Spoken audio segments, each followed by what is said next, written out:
ದೇವದತ್ತ ಬಂದ, ಸದ್ಗುರು ದೇವದತ್ತ ಬಂದ. ದೇವದತ್ತ ಬಂದ, ಸದ್ಗುರು ದೇವದತ್ತ ಬಂದ. ಜೋಳಿಗೆಯ ಧರಿಸಿ ಭಸ್ಮಲೇಪ ಮಾಡಿ ಷಟ್ಕರ ಶೂಲಪಾಣಿ ಬಂದ, ತ್ರಿಶೂಲಪಾಣಿ ಬಂದ. ದೇವದತ್ತ ಬಂದ, ಸದ್ಗುರು ದೇವದತ್ತ ಬಂದ.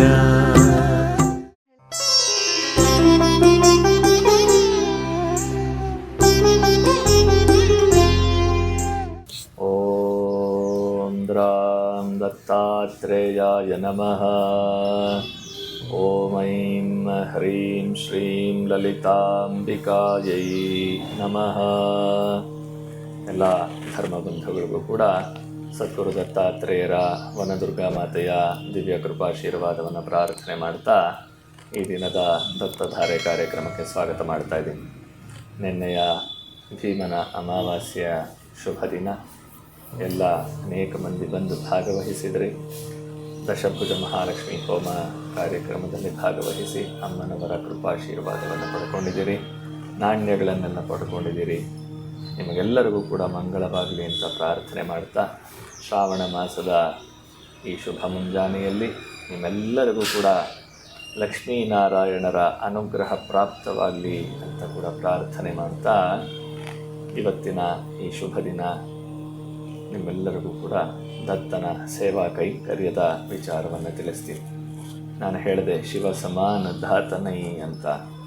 ಶಿವನ ಒಂದು ಪೂಜೆಯನ್ನು ಮಾಡೋದ್ರಿಂದ ಇವತ್ತು ಕುಬೇರ ಅಂತ ಏನು ಕರೆಸ್ಕೊಳ್ತಾ ಇದ್ದಾನೆ, ಅವನು ಕುಬೇರನಾದ ಮಹಾಲಕ್ಷ್ಮಿಯ ಅನುಗ್ರಹವನ್ನು ಪಡ್ಕೊಂಡ ಅಂತ ಕೂಡ ನಾನು ನಿಮಗೆ ಹೇಳಿದ್ದೆ. ಅಂತಹ ಒಂದು ಶಿವನ ಆರಾಧನೆಯನ್ನು ಮಾಡುವಂತಹ ಒಂದು ಶುಭ ದಿನ ಸೋಮವಾರ. ಮನಸ್ಸಿನ ಚಂಚಲತೆ, ಹಾಗೆ ಮನುಷ್ಯನಿಗೆ ಬೇಕಾಗಿರುವಂತಹ ಸುಖ, ಶಾಂತಿ, ನೆಮ್ಮದಿ ಇದು ಎಲ್ಲಿಂದ ಬರುತ್ತೆ, ಹೇಗೆ ಬರುತ್ತೆ ಅಂತಂದರೆ ನಾವು ಮಾಡುವಂತಹ ಕರ್ತವ್ಯಗಳಿಂದ ಬರುತ್ತೆ. ಷಡ್ಭಿ ಮನುಷ್ಯ ಪ್ರಯತ್ನ ಸಪ್ತಮಂ ದೈವ ಚಿಂತನಂ ಅಂತ. ಈ 6 ಪ್ರಯತ್ನಗಳನ್ನು ಮಾಡುವಾಗ ಅನೇಕ ವಿಧವಾದ ಅವಮಾನಗಳಾಗುತ್ತೆ, ಕಷ್ಟ ಕಾರ್ಪಣ್ಯಗಳೆದುರಾಗುತ್ತೆ, ಅನೇಕ ವಿಧವಾದ ಆರೋಗ್ಯದ ಸಮಸ್ಯೆಗಳು ಕೂಡ ಬರ್ತಾ ಹೋಗುತ್ತೆ. ತುಂಬ ಕಷ್ಟಪಡ್ತಾ ಇದ್ದೀನಿ, ಮಾನಸಿಕವಾದ ಚಿಂತೆಯಲ್ಲಿ ನರಳಾಡ್ತಾ ಇದ್ದೀನಿ, ಒದ್ದಾಡ್ತಾ ಇದ್ದೀನಿ, ನನಗೇನು ಮಾಡಬೇಕು ಗೊತ್ತಾಗ್ತಾ ಇಲ್ಲ ಅಂತ ಅಂದಾಗ ಜ್ಯೋತಿಷ್ಯರು ಹೇಳ್ತಾರೆ ಚಂದ್ರನ ಒಂದು ದೋಷ ಅಂತ ಹೇಳ್ತಾರೆ. ಈ ರೀತಿ ಅನೇಕ ಕಾರಣ ಬರ್ತಾ ಇರುತ್ತೆ. ಪಿತೃದೋಷ ಅಂತಾರೆ, ಸ್ತ್ರೀ ಶಾಪ ಅಂತಾರೆ, ಅನೇಕ ವಿಧವಾದ ಶಾಪಗಳು, ಅನೇಕ ವಿಧವಾದ ಪೂರ್ವಾರ್ಜಿತವಾದ ಕರ್ಮ ಬಾಧೆಗಳು ನಮ್ಮನ್ನು ಬಾಧಿಸ್ತಾ ಇರುತ್ತೆ. ಈ ರೀತಿ ಬಾಧಿಸ್ತಾ ಇರುವಂತಹ ಸಂದರ್ಭದಲ್ಲಿ ಅನಾರೋಗ್ಯ ಆಗುವಂಥದ್ದೇ ಜಾಸ್ತಿ. ಈಗ 25-30 ವರ್ಷ ಕಳೀತು ಅಂತಂದರೆ ಮೊದಲನೇದಾಗಿ ಕೈಕಾಲುಗಳಿಗೆ ನೋವು ಬರೋಕ್ಕೆ ಶುರುವಾಗುತ್ತೆ. 2ನೇದು BP, 3ನೇದು ಶುಗರ್. ಇದು ಸರ್ವೇ ಸಾಮಾನ್ಯ. ಇನ್ನು ಇತ್ತೀಚಿನ ದಿನಗಳಲ್ಲಿ ಸಡನ್ ಹಾರ್ಟ್ ಅಟ್ಯಾಕ್, ಡೆತ್, ಇನ್ನೇನು ಬೇರೆ ಮಾತೇ ಇಲ್ಲ. ರಾತ್ರಿ ಮಲಗಿದ್ದ ಬೆಳಗ್ಗೆ ಇಲ್ಲ, ದಾರಿಲಿ ಹೋಗ್ತಾ ಇದ್ದ ಗಾಡೀಲಿ ಹಾಗೆ ಹಾರ್ಟ್ ಅಟ್ಯಾಕ್ ಆಗಿಬಿಟ್ಟಿದೆ ಅನ್ನೋದನ್ನು ನಾವು ನೋಡ್ತಾ ಇದ್ದೀವಿ. ಇದೆಲ್ಲ ಈ ಆರೋಗ್ಯದ ಸಮಸ್ಯೆಗಳು ಉಲ್ಬಣ ಆಗೋದಕ್ಕೆ ಕಾರಣ ನಮ್ಮ ಒಂದು ಪರಿಸರವೂ ಕೂಡ ಆಗಿರುತ್ತೆ, ಜೊತೆಯಲ್ಲಿ ನಮ್ಮ ಮಾನಸಿಕವಾದ ಸ್ಥಿತಿಯೂ ಕೂಡ ಆಗಿರುತ್ತೆ. ಈ ಮಾನಸಿಕವಾದ ಸ್ಥಿತಿಯನ್ನು ಸಮತೋಲನದಲ್ಲಿ ಇಟ್ಕೊಳ್ಳೋದಕ್ಕೆ ಏನು ಮಾಡಬೇಕಪ್ಪ, ನಮ್ಮಲ್ಲಿ ಅನಾರೋಗ್ಯ ಉಂಟಾದಾಗ ನಾವು ಏನು ಮಾಡಬೇಕಪ್ಪ ಅಂತಂದರೆ, ನಮ್ಮ ಋಷಿ ಮುನಿಗಳು ಒಳ್ಳೆಯ ಉಪಾಯವನ್ನು ಕೊಟ್ಟಿದ್ದಾರೆ. ಹಾಗೆ ಗುರು ಚರಿತ್ರೆಯಲ್ಲಿ ನಮ್ಮ ಗುರುಗಳು ಕೂಡ ಹೇಳಿದ್ದಾರೆ. ಏನಪ್ಪ ಅಂತಂದರೆ ರುದ್ರಾಧ್ಯಾಯ ಅಂತ.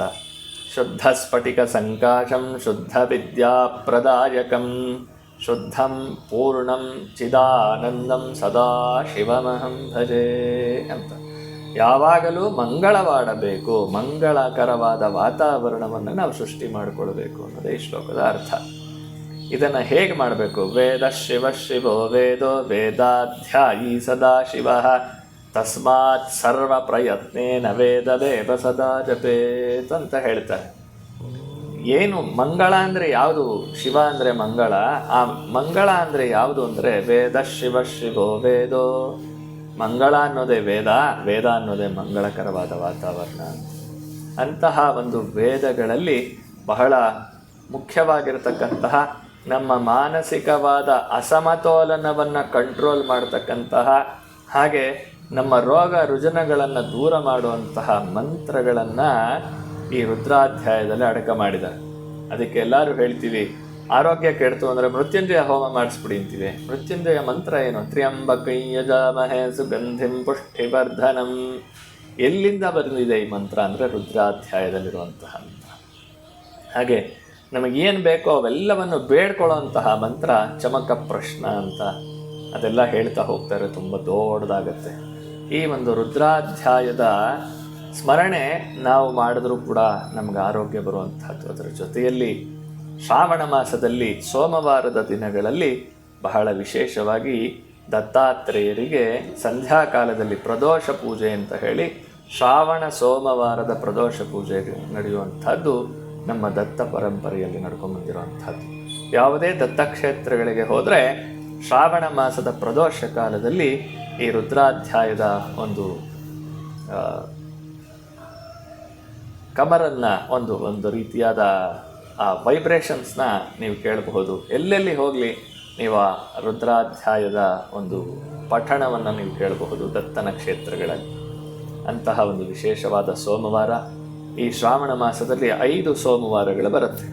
ಪಂಚಮಂ ಕಾರ್ಯಸಿದ್ಧಿ ಅಂತ, ಯಾರಿಗೆ ಅನಾರೋಗ್ಯ ಇದೆ, ಯಾರಿಗೆ ಮನಸ್ಸಿನಲ್ಲಿ ವಿಪರೀತವಾದ ದುಗುಡ ತುಂಬಿದೆ, ಏನು ಮಾಡಿದ್ರೂ ನನಗೆ ಕೆಲಸ ಕಾರ್ಯಗಳಾಗುತ್ತಾ ಇಲ್ಲ, ನನಗೆ ಯಾಕೋ ತುಂಬ ಬೇಜಾರು, ಸತ್ತೋಗ್ಬಿಡೋಣ ಅನಿಸುತ್ತೆ, ನೇಣು ಹಾಕ್ಕೊಂಬಿಡೋಣ ಅನಿಸುತ್ತೆ, ಮನೆ ಬಿಟ್ಟು ಹೊರಟೋಗೋಣ ಅನಿಸುತ್ತೆ, ಈ ರೀತಿಯಾದ ಬಾಧೆಗಳು, ಮನೆಯಲ್ಲಿ ಇದ್ದಕ್ಕಿದ್ದ ಹಾಗೆ ಶುರುವಾಗುವಂತಹ ಜಗಳಗಳು, ಇವೆಲ್ಲ ದೂರ ಆಗೋದಕ್ಕೆ ಶ್ರಾವಣ ಮಾಸದ ಸೋಮವಾರದಲ್ಲಿ, ಸೋಮವಾರ ಅಂತಂದರೆ ಚಂದ್ರನ ವಾರ, ಚಂದ್ರ ಅಂತಂದರೆ ಮನೋಕಾರಕನಾಗಿರ್ತಕ್ಕಂಥವನು, ಅಂತಹ ಚಂದ್ರನ ಒಂದು ವಾತಾವರಣ, ಚಂದ್ರನ ಒಂದು ದಶೆ ಆಗಲಿ, ಚಂದ್ರನ ಒಂದು ಬೇರೆ ರೀತಿಯಾದ ದೋಷಗಳಾಗಲಿ ಇದ್ದರೆ ಅಂತಹವರೆಲ್ಲರೂ ಕೂಡ ಈ ಸೋಮವಾರದಲ್ಲಿ ನಡೆಯುವಂತಹ ಏಕಾದಶ ವಾರ ರುದ್ರಾಭಿಷೇಕ ಸೇವೆಯಲ್ಲಿ ಭಾಗವಹಿಸುವಂಥದ್ದು ಬಹಳ ವಿಶೇಷವಾಗಿರುವಂಥದ್ದು.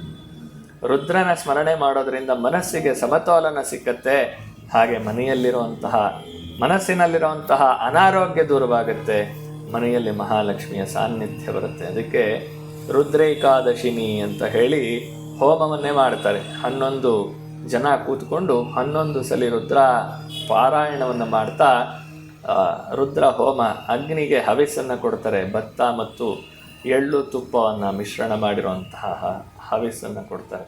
ಆಚಾರ್ಥ ತಿಲವ್ರೀಹಿ ಅಂತ ಹೇಳ್ತಾರೆ. ಇಂತಹ ಹೋಮವನ್ನು ಮಾಡೋದ್ರಿಂದ, ರುದ್ರ ಏಕಾದಶಿನಿ ಹೋಮವನ್ನು ಮಾಡೋದ್ರಿಂದ ಮನೆಯಲ್ಲಿರುವಂತಹ ದೋಷಗಳ ನಿವಾರಣೆಯಾಗಿ ಮಹಾಲಕ್ಷ್ಮಿಯ ಕಟಾಕ್ಷ ಪ್ರಾಪ್ತವಾಗತ್ತೆ ಅಂತ ಹೇಳ್ತಾರೆ. ನಮಗೆ ಹೋಮ ಮಾಡೋದಕ್ಕೆ ಬಹಳ ಕಷ್ಟ ಆಗುತ್ತೆ, ನಾವು ಎಲ್ಲಿಂದ ತರೋಣ, ನಮಗೆ ಅಷ್ಟೊಂದು ಹಣ ವ್ಯವಸ್ಥೆ ಮಾಡೋದಿಲ್ಲಿ, ನಾವು ಈಗಲೇ ಸಾಲದ ಬಾಧೆಯಲ್ಲಿದ್ದೀವಿ ಅಂತ ಎಲ್ಲರೂ ಜನರೆಲ್ಲ ಕೇಳುವಂತಹ ಪ್ರಶ್ನೆ. ಅಂತಹವ್ರಿಗೆ ಸೋಮವಾರಗಳಲ್ಲಿ 11 ಸಲ ರುದ್ರಾಭಿಷೇಕ ಮಾಡುವಾಗ 11 ರುದ್ರ ಪಾರಾಯಣ ಆಗೋದನ್ನು ಕೇಳಿಸ್ಕೊಂಡ್ರೆ, 11 ರುದ್ರ ಪುರಸ್ಸರವಾಗಿ ಮಾಡುವಂತಹ ಅಭಿಷೇಕದ ತೀರ್ಥ ಸ್ನಾನವನ್ನಾಗಲಿ ತೀರ್ಥವನ್ನಾಗಲಿ ಪ್ರಾಶನ ಮಾಡೋದ್ರಿಂದ ಆ ಹೋಮಕ್ಕೆ ಪ್ಯಾರಲಲ್ ಆಗಿರುವಂತಹ ಒಂದು ವ್ಯವಸ್ಥೆ, ಹೋಮಕ್ಕೆ ಅದರ ಒಂದು ಲೆವೆಲಲ್ಲಿ ಹೋಮ ಮಾಡಿದಷ್ಟೇ ಪುಣ್ಯವನ್ನು ಪ್ರಾಪ್ತ ಪಡ್ಕೊಳ್ಳುವಂತಹ ಒಂದು ವ್ಯವಸ್ಥೆ ಪ್ರತಿ ಸೋಮವಾರ ನಮ್ಮ ದತ್ತಾತ್ರೇಯರ ಸನ್ನಿಧಿಯಲ್ಲಿ ನಡೆಯುತ್ತೆ. ನಾವು ದೂರ ಇದ್ದೀವಿ, ನಮಗೆ ಬರೋಕ್ಕಾಗಲ್ಲ ಅನ್ನೋರು ನಾನು ಆದಷ್ಟು ಲೈವ್ ಮಾಡೋದಕ್ಕೆ ಪ್ರಯತ್ನ ಮಾಡ್ತೀನಿ. ಜೊತೆಯಲ್ಲಿ ಸೇವೆಗೆ ನೀವು ಸಂಕಲ್ಪಕ್ಕೆ ನಿಮ್ಮ ಹೆಸರು ಮತ್ತು ನಿಮ್ಮ ನಕ್ಷತ್ರಗಳನ್ನು ಗೋತ್ರವನ್ನು ಕಳಿಸಿದರೆ ನಾನು ಇಲ್ಲಿ ಸಂಕಲ್ಪ ಮಾಡ್ತೀನಿ. ಸಂಕಲ್ಪ ಮಾಡಿ ಅಭಿಷೇಕವನ್ನು ಮಾಡಿ ನಿಮಗೆ ಆದರೆ ಇಲ್ಲಿ ಬಂದು ತೀರ್ಥವನ್ನು ತಗೊಳ್ಬಹುದು. ಇಲ್ಲದಿದ್ದರೆ ಮನೆಯಲ್ಲೇ ನೀವು ಕೂಡ ಆ ಒಂದು ರುದ್ರ ಪಾರಾಯಣವನ್ನು ಪ್ರತಿ ಸೋಮವಾರದಲ್ಲಿ ಮಾಡೋದರಿಂದ ಅದರಲ್ಲಿ ಶ್ರಾವಣ ಮಾಸದಲ್ಲಿ ವಿಶೇಷವಾದ ಅನುಗ್ರಹ, ಆರೋಗ್ಯದ ಸ್ಥಿತಿ ನಿಮಗೆ ನಿಮ್ಮ ಮನೆಯಲ್ಲಿ ತಂದೆ ಆಗಲಿ, ತಾಯಿ ಆಗಲಿ, ಮಕ್ಕಳಾಗಲಿ, ಯಾರಿಗೆ ಅನಾರೋಗ್ಯ ಇದೆಯೋ ಅನಾರೋಗ್ಯದ ಸಮಸ್ಯೆಯಿಂದ ದೂರ ಆಗುವಂಥದ್ದು, ಮನಸ್ಸಿನ ಸ್ಥಿತಿ ಸಮತೋಲನಕ್ಕೆ ಬರುವಂಥದ್ದು, ಹಾಗೆ ಮಹಾಲಕ್ಷ್ಮಿಯ ಅನುಗ್ರಹ ಆಗುವಂತಹ ಒಂದು ವಿಶೇಷವಾದ ಪೂಜಾ ಕೈಂಕರ್ಯ ಶ್ರಾವಣ ಮಾಸದ ಸೋಮವಾರ. 5 ಸೋಮವಾರಗಳು ಕೂಡ ನಡೆಯುತ್ತೆ. ಸಾಧ್ಯವಾದಷ್ಟು ಒಂದು ಸೋಮವಾರನಾದರೂ ನಾನು ಭಾಗವಹಿಸ್ತೀನಿ ಅಂತ ಸಂಕಲ್ಪ ಮಾಡಿಕೊಂಡು ನೀವೆಲ್ಲರೂ ಭಾಗವಹಿಸಿ ಅಂತ ತಿಳಿಸ್ತಾ ಇವತ್ತಿನ ಕಾರ್ಯಕ್ರಮಕ್ಕೆ ಮಂಗಳ ಹಾಡ್ತಾ ಇದ್ದೀನಿ. ಓಂ ಶಾಂತಿ ಶಾಂತಿ ಶಾಂತಿ. ಸದ್ಗುರು ದಿವ್ಯಚರಣಾರವಿಂದಾರ್ಪಣಮಸ್ತು.